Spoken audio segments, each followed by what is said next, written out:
성공한 사람들이 하는 말은 언제나 똑같습니다. 무조건 해라. 좋아하는 걸 해라. 이건 하나의 진실입니다. 하지만 이는 한쪽 면만 말하고 있습니다. 부자들은 한 가지 공통된 사고를 가지고 있습니다. 인생은 영원하지 않습니다.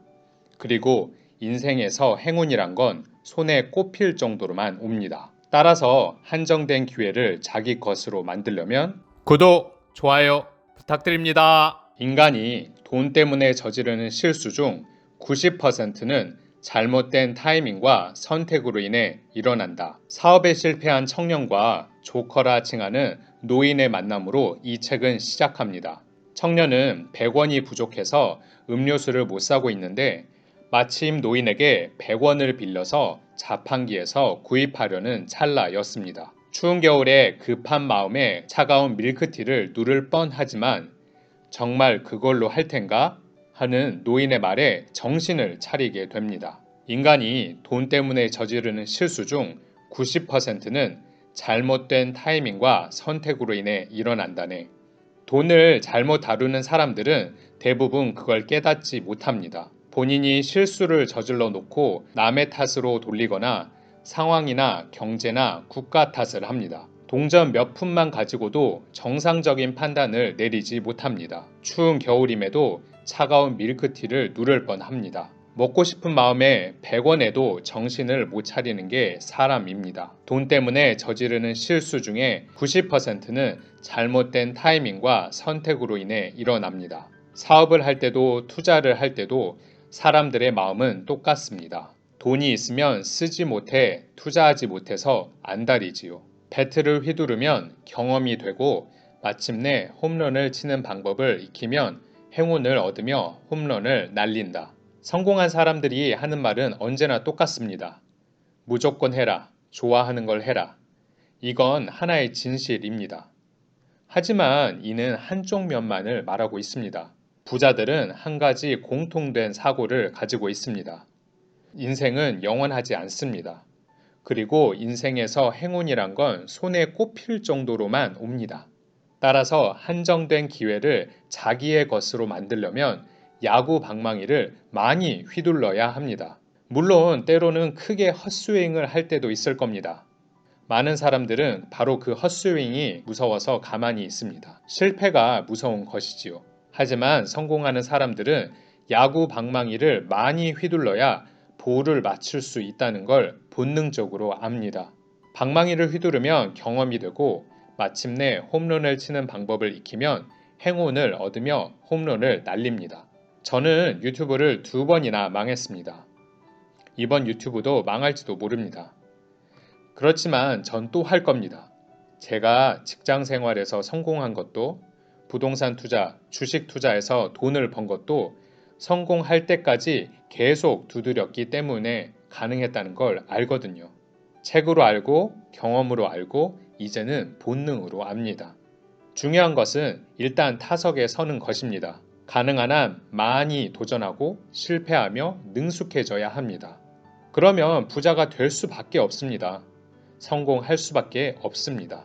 돈을 가져오는 건 반드시 자신이 아닌 다른 사람이다. 경제의 흐름을 보면 일련의 과정이 있겠지만 당신에게 돈을 건넨 건 실생활과 관련된 회사나 가게 매니저, 고객, 부모님, 친구 등 그 중에 누군가입니다. 이처럼 돈을 가져오는 건 반드시 자신이 아닌 다른 사람입니다. 그래서 그 누군가가 당신을 얼마나 신뢰하는가, 얼마나 가치 있게 보느냐에 따라 돈이 들어오게 되어 있습니다. 금리는 당신의 신용도를 나타내는 한 예에 불과합니다. 즉, 남이 당신을 어떻게 보는지가 당신의 통장에 나타나게 되어 있습니다. 안타깝게도 이것이 철저한 사실입니다. 내가 증명한 만큼 우리는 받게 되어 있습니다. 그게 자본주의 사회의 무서움입니다. 돈의 역사란 신용의 역사와도 같습니다. 경제가 처음 성립되었을 땐 사람들은 물건만 믿었습니다. 현물 거래만 믿었습니다. 눈앞의 물건과 물건을 교환함으로써 경제가 성립되었습니다. 하지만 그것만으로는 경제가 잘 돌아가지 않는 상황이 벌어지기 시작했습니다. 경제에 시간 개념이 들어갔기 때문입니다.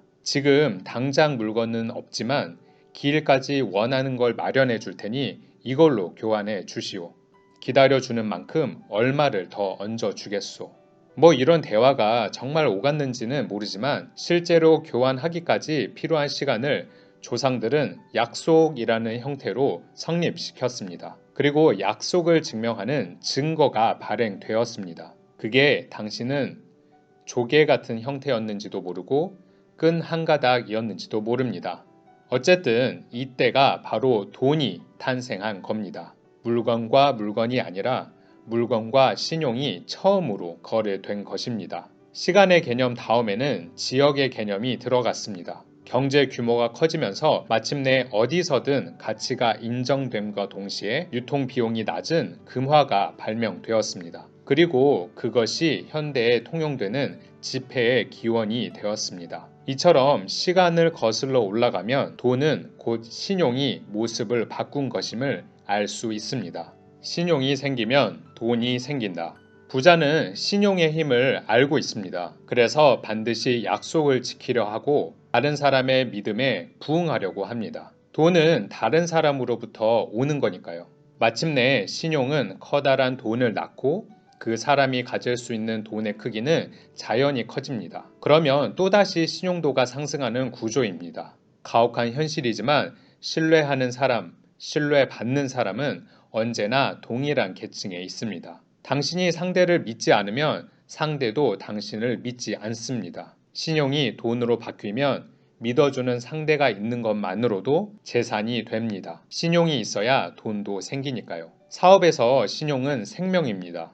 신용이 없어지는 순간 사업은 바로 망합니다. 그 사업이 작든 크든 신용은 돈을 불러옵니다. 블로그를 하든 가게를 하든 유튜브를 하든 스마트 스토어를 하든 부동산 임대업을 하든 신용은 생명입니다. 투자에도 동일하게 적용할 수 있습니다. 내가 그 회사를 믿는 만큼 그 회사도 나를 믿게 됩니다. 그래서 오래 가져갈 수 있고 장기로 가져가면 돈은 무조건 벌 수 있습니다.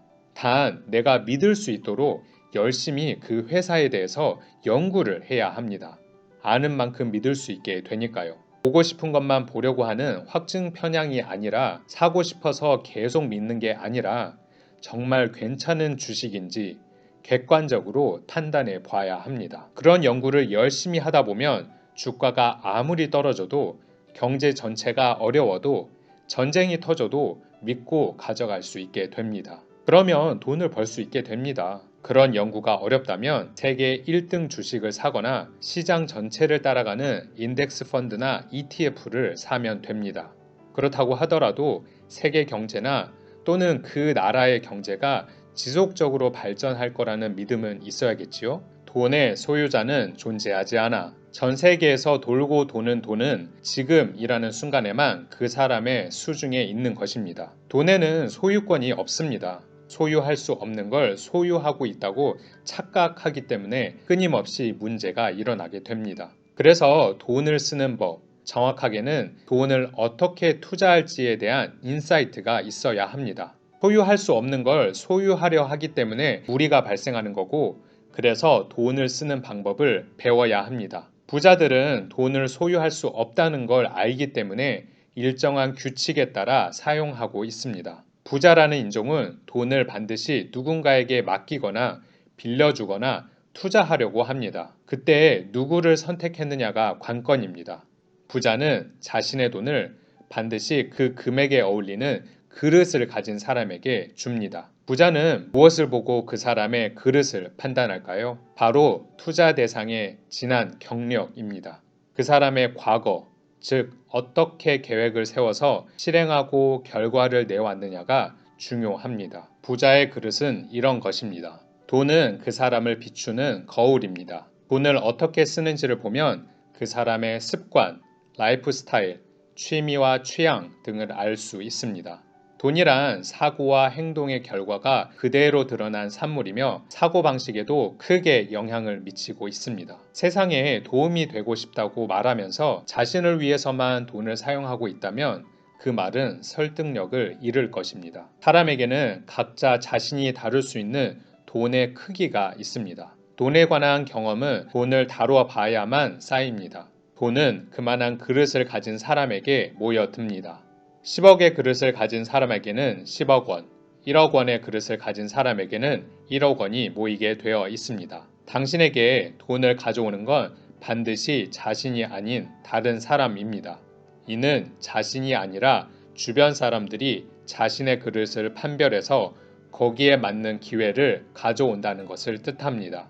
즉, 그릇이 준비가 안 된 상태에서는 그 그릇보다 더 큰 기회가 굴러오지 않습니다. 역으로 해석하면 자신이 해결하지 못하는 문제는 자신에게 오지 않는다고도 볼 수 있습니다.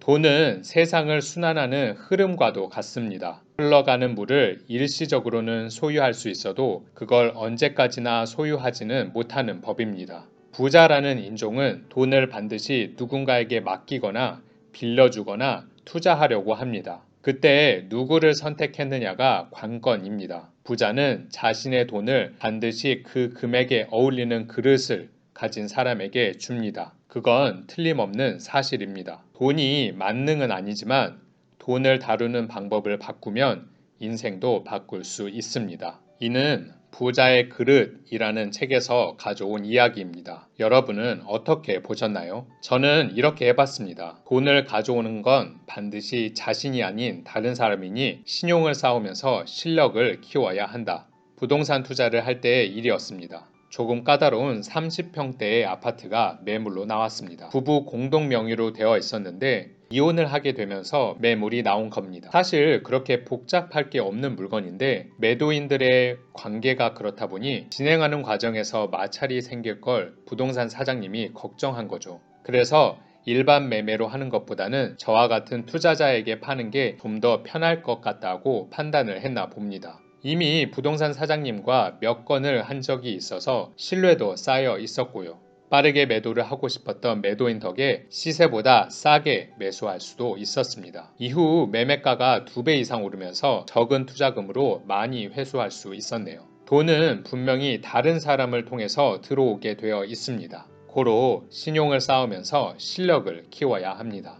해보라. 그리고 경험을 쌓아라. 제가 어느 정도 투자에 대한 실력과 경험을 쌓은 후에 한 일은 지금까지 한 것을 컨텐츠화하는 것이었습니다. 처음에는 스스로 정리하고 그걸 네이버 카페에 공유하고 블로그에도 공유했습니다. 저의 지식을 성과낸 것을 세상에 공개하면 모두가 바로 관심을 가질 줄 알았습니다. 열광까지는 아니지만 많이 궁금해할 줄 알았습니다. 참 허무맹랑한 생각이지요. 결과는 어땠을까요? 조회수 없음. 그때부터 본격적으로 부딪혀 봅니다. 네이버 상위 노출을 위한 키워드도 잡아보고 히스토리를 통해서 애드센스도 해봅니다. 유튜브까지 해보죠. 인스타그램, 페이스북을 통해서도 홍보를 해봅니다. 왜 이렇게까지 여러 가지를 했을까요? 한 가지로 안 되니 다른 것도 해보고 또 다른 것도 해보고 한 거죠. 야구 방망이를 여러 번 휘둘러 본 겁니다. 이렇게 여러 가지를 하다 보니 저 나름대로의 노하우가 쌓이고 경험도 쌓을 수 있게 되었습니다. 수익은 조금씩 나오는 것 같더니 어느 순간 급격히 올라가더군요. 무조건 해봐야 느는 것 같습니다. 해보지 않으면 아무것도 안 되는 것 같습니다. 디지털 시대의 장점은 무료로 해볼 수 있는 기회가 많다는 것입니다. 성공하려면 행운도 필요합니다. 인생에서 행운이란 건 손에 꼽힐 정도로만 오기 때문에 한정된 기회를 자기의 것으로 만들려면 시도를 많이 해보는 방법밖에 없습니다. 실패를 많이 할수록 성공 확률은 확실히 높아지는 것 같습니다. 구독, 좋아요 부탁드립니다.